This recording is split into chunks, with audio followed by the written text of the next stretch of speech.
Hi guys, welcome back. We have got Bologna, Roma. It is the teams who are both tied for fourth spot. I think immediately we have to go and look at what this means for Roma to go to the Delata and try to get points away from Thiago Motta. We're going to take a tactical look at him as well as the probable formations. I'm not going to try to take up too much of your time today. I say that ahead now, but let's see how this goes. We do have matches taking place right now, but yeah, 25 points to each, fourth and fifth. Then there's Napoli just breathing on both of these clubs' backs. Fiorentina not far behind as well, also 24. But let's go right now. And I think we have to just analyze Thiago Motta because this is a revelation of a manager. This is somebody who learned from Laurent Blanc, Carlo Ancelotti at PSG, from Gasperini when he played Regista at Genoa. It's a match which I'm a little bit afraid of because Bologna hasn't lost in. They've actually won their last four at home. Bologna has good support. It's a difficult stadium to play in. Looking at Bologna's recent form too, and they keep on winning. You have to give them a lot of credit here. And I'm going to show you just real quickly what that looks like, what Bologna's schedule has been. So if we go here, we've got the run of matches, and we can see that Salernitana, they won Zirkzee 2 goals over Bologna. Over Lecce. That was a draw. But then at Torino at home, a win 2-0. There was a loss against Fiorentina, who I regard as a big club these days because they have the depth. This season in particular, I respect them a lot. They beat Lazio, a team which Roma struggled against, right? Beat Verona, conquer um, Frosinone as well. Then we've got Sassuolo. They draw in the derby of Emilia-Romagna. They go level with Inter 2-2, 3 goals over Empoli, draw with Napoli, draw with Monza. So they're getting results against big teams.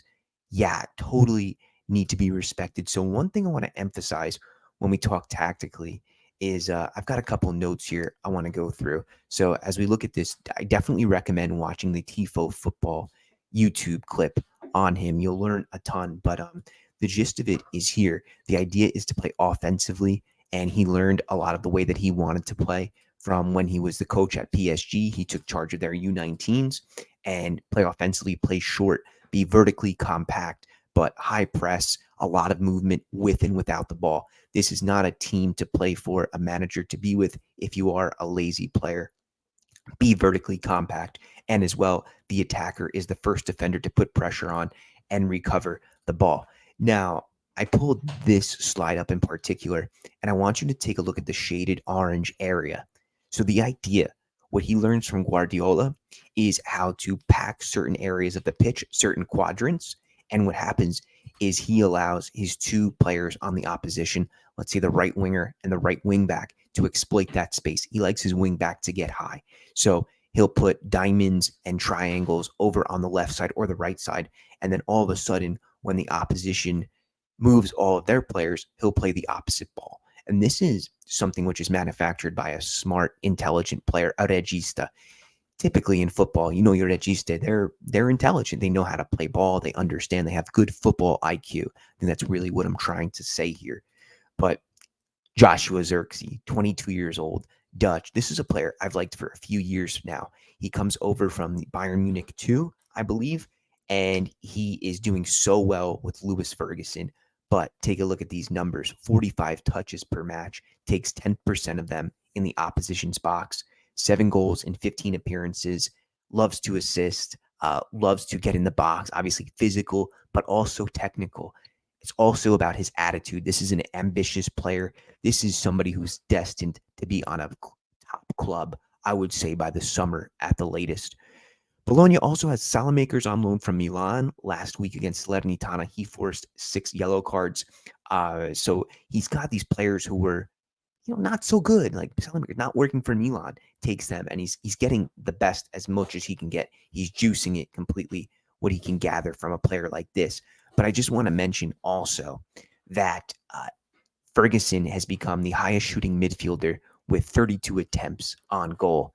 So speak about maximizing talent here. The 24-year-old Scottish midfielder, his value has risen to about 12 million euros according to Transfer Market at this point too. Serie A's third best defense, 12 goals allowed. I think Roma's at like 16 or 7. I think it's 17 that they've allowed so far.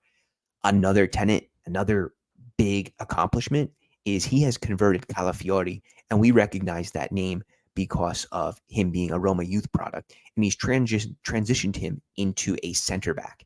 In fact, he leads Serie A in balls recovered with 72. Bringing through the last couple matches of Bologna here, we look at Salernitana, as I just mentioned, and he scored a tap in against them. Then the second goal was really pretty. He capitalized out of a mistake out of the back. He was able to show that technical ability with his dribbling. And then against Torino, he also had a cool finish over the top. It was originally ruled offside, but he keeps on going, scores that goal, and it's allowed. It was legitimate.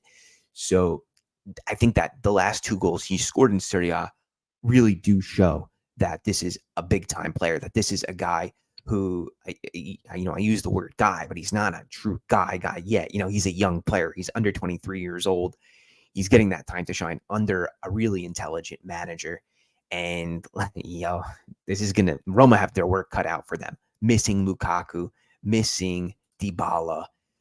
What are they going to do? This is from GDS, from Gazzetta dello Sport. They're predicting that Belotti will be the starter. Yeah, that sounds about right. With Lorenzo Pellegrini there. Now, this shows up on paper like a 3-5-1-1, but in reality, what you're going to see is El Shaarawy doing double duty. He is going to have to collapse, but I think when he does that, it'll be more like a 3-4-3, where he'll be much closer to Belotti than this suggests, and Pellegrini will be roaming a bit more from central and more central right positions. So look for this creativity between these three veterans of Roma as well as Serie A: Pellegrini, Belotti, El Shaarawy.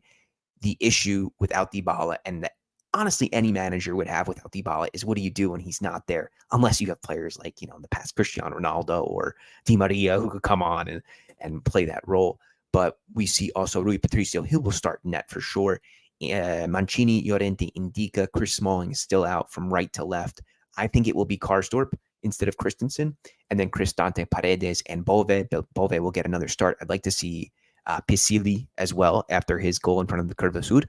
I would like to see Pagano get in there, especially if Roma are in a tough position where they need some more creativity and more balls over the top. And like I said, El Shaarawy, Pellegrini, Belotti in what I think will be a front three. Skorupski, ex-Roma player, somebody who probably they should have kept. He'll be starting in net for Bologna. And Posch, the Austrian defender, who I highly rate. He scores. He's got a lot of goals in him. Biokema, Calafiori, Christiansen. And then in the three, we've got Ferguson. We've got Freuler, who used to play for Atalanta. He's a good midfielder. Moro. And then Ndoye Zirkzee and Sallymakers up top. I don't know what's going on with Orsolini. Perhaps he's injured. For about 5 more days, it says here.